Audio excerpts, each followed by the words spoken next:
नमस्कार दोस्तों, आप देख रहे हैं रॉयल बुलेटिन। उत्तर प्रदेश के मुख्यमंत्री योगी आदित्यनाथ ने लखनऊ में मंगलवार को आयोजित प्रेस वार्ता के दौरान विकसित भारत रोजगार एवं आजीविका गारंटी मिशन ग्रामीण 2025 यानी कि वीबीजी आरजीएम को लेकर बड़ी बात कही। सीएम योगी ने कहा कि विपक्ष इस अधिनियम पर सवाल इसलिए उठा रहा है क्योंकि वे अपने ही कारनामों का बचाव कर रहे हैं। उन्होंने कहा कि मनरेगा के नाम पर पहले की सरकारों ने गरीबों के हक के संसाधनों पर डाका डाला था, लेकिन अब इस संशोधित योजना से हर ग्रामवासी को सशक्त बनाने का लक्ष्य तय किया गया है। योगी आदित्यनाथ ने प्रधानमंत्री नरेंद्र मोदी की नीतियों की सराहना करते हुए कहा कि प्रधानमंत्री ने देश की सबसे आधारभूत इकाई गांव और गरीब वर्ग को विकास की मुख्यधारा में लाने के लिए ऐतिहासिक कदम उठाए हैं। उन्होंने कहा कि यह अधिनियम सिर्फ कागज पर नहीं बल्कि विकसित भारत की अवधारणा को साकार करने वाला मील का पत्थर बनेगा।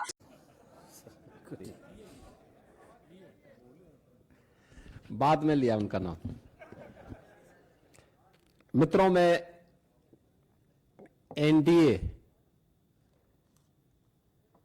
की इस विशेष प्रेस वार्ता में मैं आप सबका स्वागत करता हूं। आज की हमारी जो प्रेस वार्ता है ये अभी हाल ही में संसद के शीतकालीन सत्र में आदरणीय प्रधानमंत्री जी ने विकसित भारत की संकल्पना को आगे बढ़ाने के लिए देश की आधारभूत इकाई ग्रामीण क्षेत्र में अस्थायी इंफ्रास्ट्रक्चर और रोजगार सृजन के लिए जो महत्वपूर्ण कदम उठाए हैं वह एक नए अधिनियम के रूप में, जिसमें विकसित भारत गारंटी फॉर रोजगार एवं आजीविका मिशन ग्रामीण एक्ट 2025 इस बात को लेकर के एक महत्वपूर्ण अधिनियम पारित हुआ है जो भारत के ग्रामीण विकास की दिशा से एक मील का पत्थर साबित होने जा रहा है। मित्रों, ये प्रेस वार्ता करने की आवश्यकता इसलिए पड़ी है क्योंकि जिन लोगों ने देश के अंदर लंबे समय तक देश के संसाधनों पर डकैती डाली, देश के एक गरीब को भूखों मरने के लिए, देश के नौजवान को पलायन करने के लिए, बेरोजगारी का दंश झेलने के लिए मजबूर कर दिया था, वे लोग इस प्रकार के रिफॉर्म का और इस प्रकार के एक पारदर्शी और ग्रामीण भारत के विकास का और विकसित भारत की संकल्पना का समर्थन करेंगे तो कहीं उनकी पोल न खुल जाए, क्योंकि फिर जनता जनार्दन उनसे प्रश्न करेगी कि आखिर तुम्हें भी तो मौका मिला था, तुमने ये क्यों नहीं किया। कांग्रेस और उनका इंडी गठबंधन इस महत्वपूर्ण अधिनियम को लेकर के कई प्रकार के प्रश्न खड़ा कर रहा है। आश्चर्य होता है कि देश के हित में, श्रमिकों के हित में, किसानों के हित में, गांव के विकास के हित के लिए उठाए गए जिस महत्वपूर्ण कदम का समर्थन होना चाहिए, जिसका स्वागत होना चाहिए और आदरणीय प्रधानमंत्री जी के प्रति, एनडीए के प्रति जिस इंडी गठबंधन को आभार व्यक्त करना चाहिए, आभार व्यक्त करने की बजाय वह भ्रष्टाचार को प्रोत्साहित करने के अपने पुराने कारनामों को ही खुल के समर्थन कर रहा है।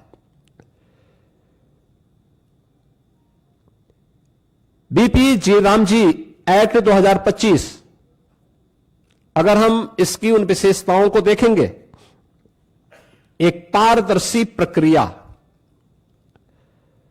रोजगार सृजन के अधिक गारंटी और ग्रामीण क्षेत्र में अस्थायी परिसंपत्तियों के निर्माण के लिए यानी ग्रामीण इंफ्रास्ट्रक्चर में वृद्धि करने के लिए एक महत्वपूर्ण अधिनियम पारित हुआ है और यह विकसित भारत की आधारशिला बनेगी। विकसित भारत का लक्ष्य तभी साकार हो सकता है जब राज्य विकसित होंगे। राज्य विकसित तब होंगे जब हमारी आधारभूत इकाई गांव है ये विकसित होंगे। ग्रामीण अर्थव्यवस्था को जब हम सशक्त बनाएंगे, किसान हमारा आत्मनिर्भर होगा, श्रमिक को सामाजिक सुरक्षा और उसको सम्मान सुनिश्चित होगा, तब विकसित भारत की संकल्पना आगे बढ़ेगी। और उसी विकसित भारत की संकल्पना को आगे बढ़ाने के लिए उठाया गया एक महत्वपूर्ण क्रांतिकारी कदम है। मैं इसका स्वागत करता हूं और आदरणीय प्रधानमंत्री जी के प्रति उत्तर प्रदेश वासियों की ओर से हृदय से आभार भी व्यक्त करता हूं। मित्रों, यह नया कानून बनना इसलिए आवश्यक था क्योंकि जिस मनरेगा की चर्चा कांग्रेस और उसके सहयोगी दल आज ढोल पीट करके कर रहे हैं, हमें उनकी उन विफलताओं की भी चर्चा करनी चाहिए और उसके बारे में भी सोचना चाहिए। खासतौर पर अधूरी और अस्थायी परिसंपत्तियां जिनका कोई दीर्घकालीन लाभ नहीं, फर्जी जॉब कार्ड, फर्जी हाजिरी, भुगतान में कटौती जैसे व्यापक भ्रष्टाचार की शिकायतें हर एक जनपद से और हर ग्राम पंचायत से यह सुनने को मिलती थी। कमजोर सोशल ऑडिट और शिकायत के निवारण की भी कमजोर व्यवस्था, प्रशासनिक क्षमता की बाधाएं, मजदूरी में देरी जैसी समस्याएं इसमें लगातार चलती गई। खेती के मौसम के समय किसानों को मजदूर की संकट देखने को मिलते थे और एक श्रमिक जो ईमानदारी से काम कर रहा है जब उसको काम की आवश्यकता है तब काम की गारंटी नहीं मिल पाती थी, और अगर उसने काम भी किया है तो उसको समय पे भुगतान नहीं होता था। रोजगार सृजन का विकास और अस्थायी परिसंपत्तियों के निर्माण का एक अस्थायी मैकेनिज्म इस योजना से बनाने में पूरी तरह विफल रही हैं, और इसलिए अब नए संशोधन में रोजगार की गारंटी 100 दिन से बढ़ाकर के 125 दिन किया गया है। साप्ताहिक वेतन यानी साप्ताहिक भुगतान होगा। ऐसा नहीं कि महीनों और वर्षों लग रहे हैं, अब हर सप्ताह लेबर ने काम किया तो साप्ताहिक उसे भुगतान होगा, और देरी होगी तो इसका मुआवजा भी देना होगा, यानी उसके लिए अतिरिक्त उसको ब्याज देना होगा।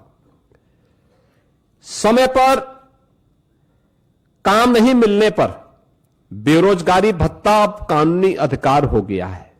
यानी अगर कोई व्यक्ति कहता साहब मुझे काम चाहिए और काम नहीं दे रही है ग्राम पंचायत, तो उसके बदले में उसको भत्ता की गारंटी होगी।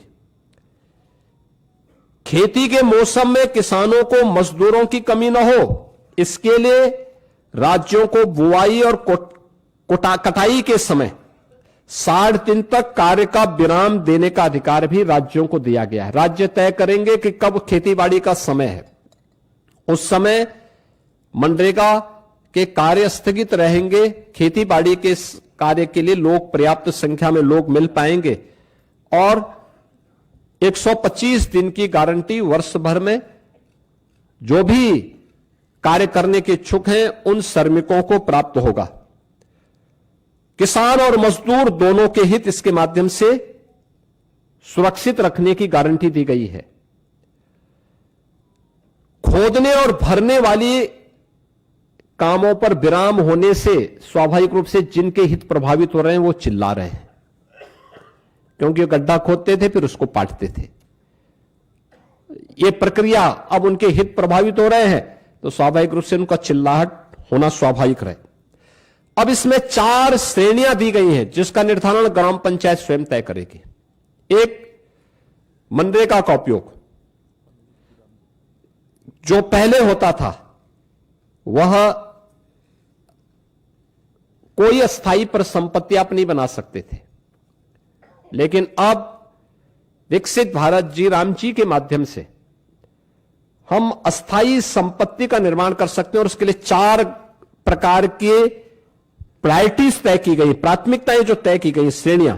एक, जल संरक्षण के लिए आप देख रहे होंगे ग्रामीण क्षेत्र में या शहरी क्षेत्र में अक्सर आप देखते हैं ग्रामीण क्षेत्र में बहुत सारे ब्लॉक को हमें वहां पर डार्क जोन के रूप में घोषित करना होता है।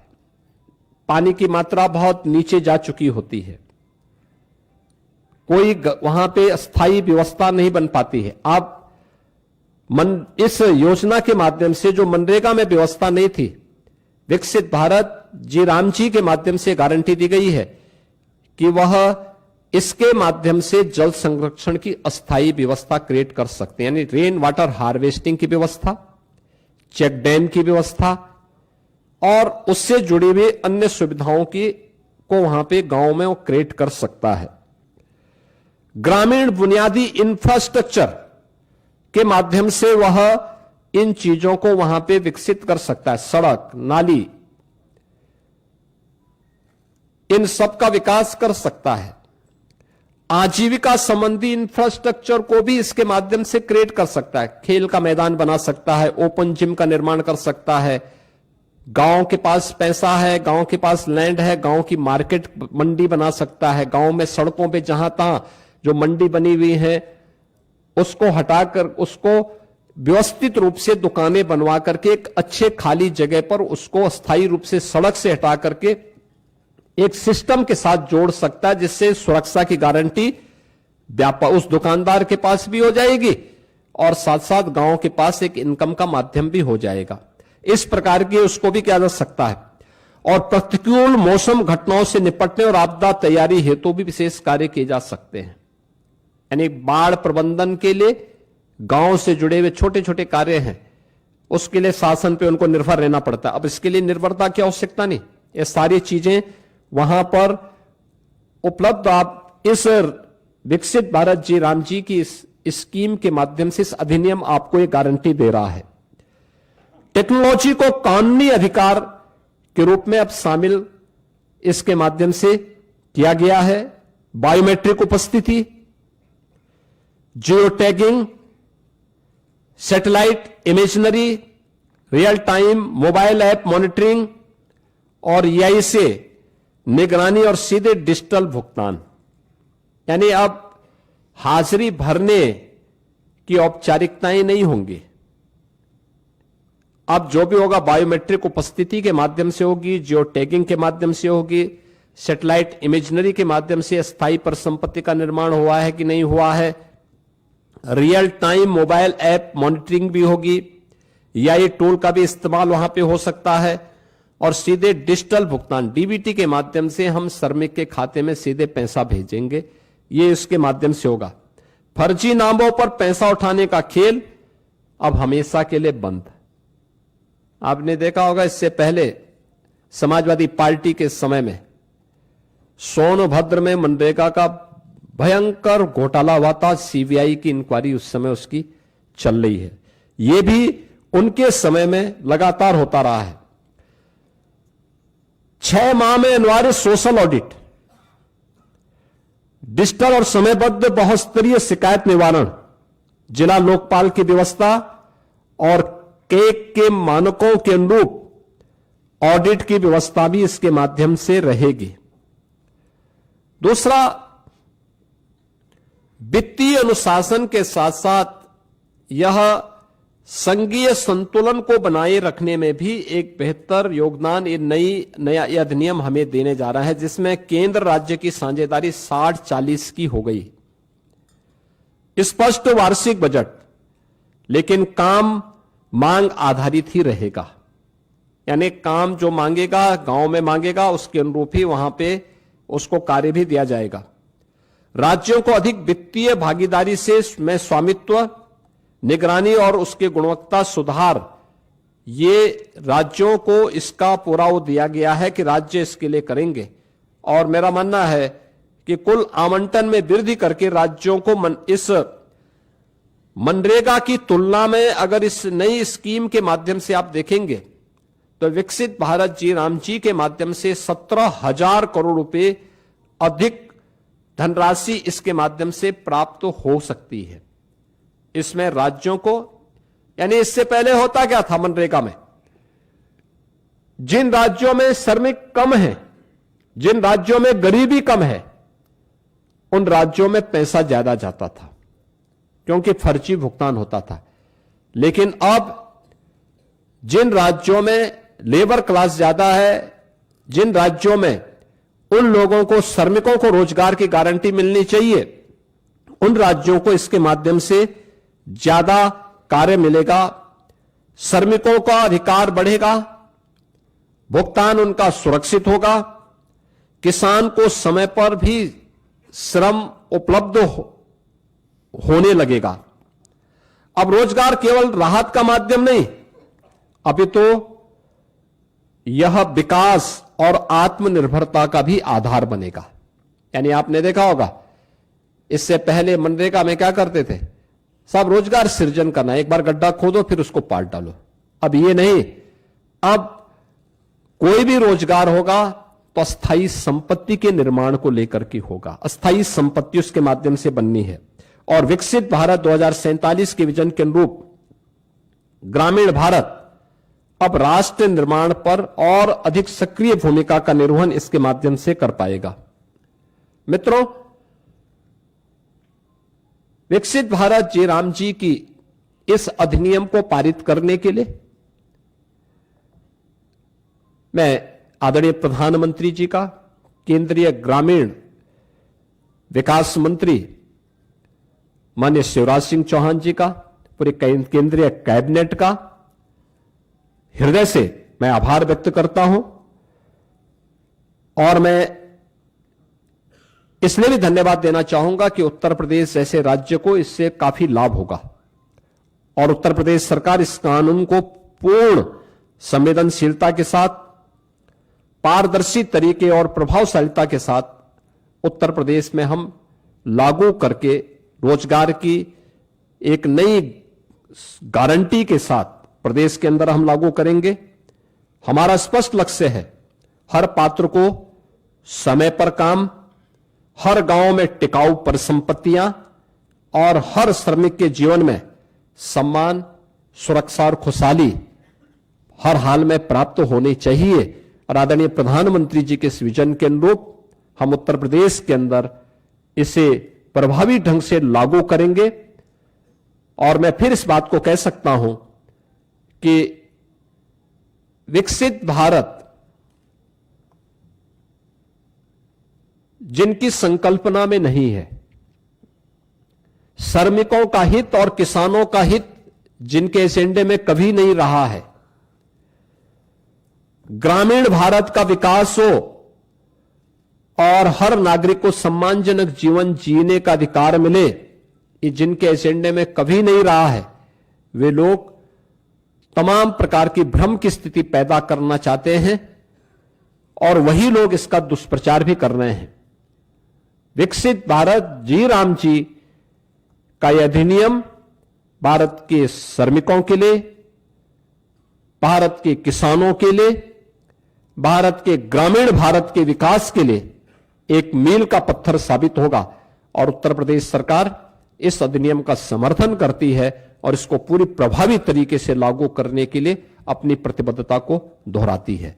धन्यवाद जी।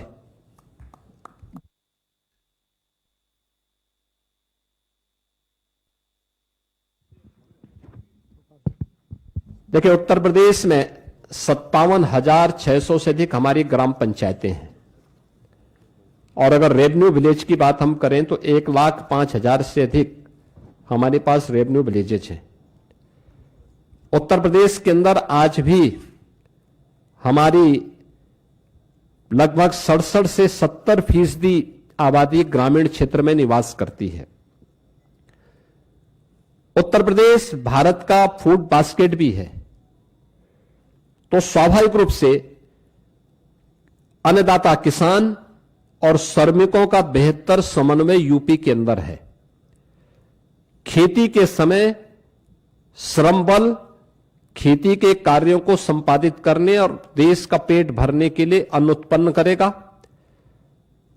जब खेती बाड़ी का समय नहीं, उस समय 125 दिन की गारंटी उसको वहां पर कार्य करने के लिए, यानी महीने में 25 दिन 5 महीने तक लगातार उन लोगों को यह कार्य प्राप्त हो सकता है और इसको लेकर के हम कार्य करेंगे।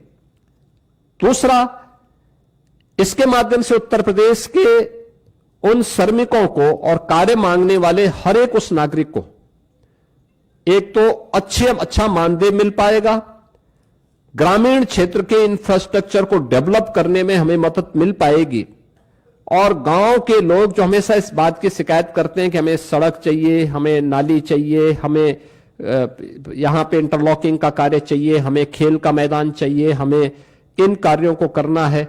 अब ये सभी कार्य इस नई अधिनियम के अंतर्गत विकसित भारत जी राम जी के माध्यम से गांव के अंदर इस अस्थायी परिसंपत्ति का निर्माण किया जा सकता है।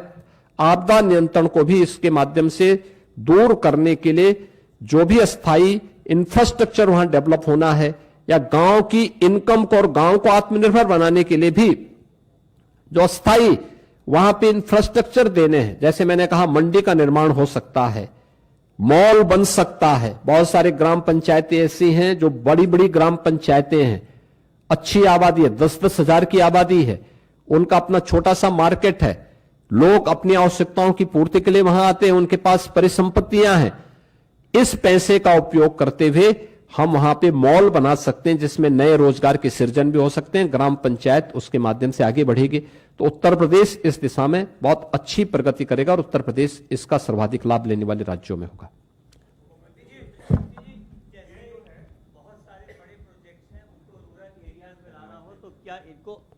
मुख्यमंत्री जी, अगर बड़े प्रोजेक्ट्स हैं उनको रूरल एरियाज में एम्बिशियस ग्रोथ प्लान है उसमें लेके आना हो तो क्या ये इसको जी राम जी को आउटसोर्स करेंगे? देखिए, मैं कहा ग्रामीण अर्थव्यवस्था को आगे बढ़ाने के लिए, ग्रामीण इंफ्रास्ट्रक्चर को विकसित करने के लिए, ग्रामीण इंफ्रास्ट्रक्चर और आजीविका को विकसित करने के लिए विकसित भारत जी राम जी का बेहतर उपयोग हो सकता है और इसका हम उपयोग करेंगे। मुख्यमंत्री जी एक सवाल मेरा है।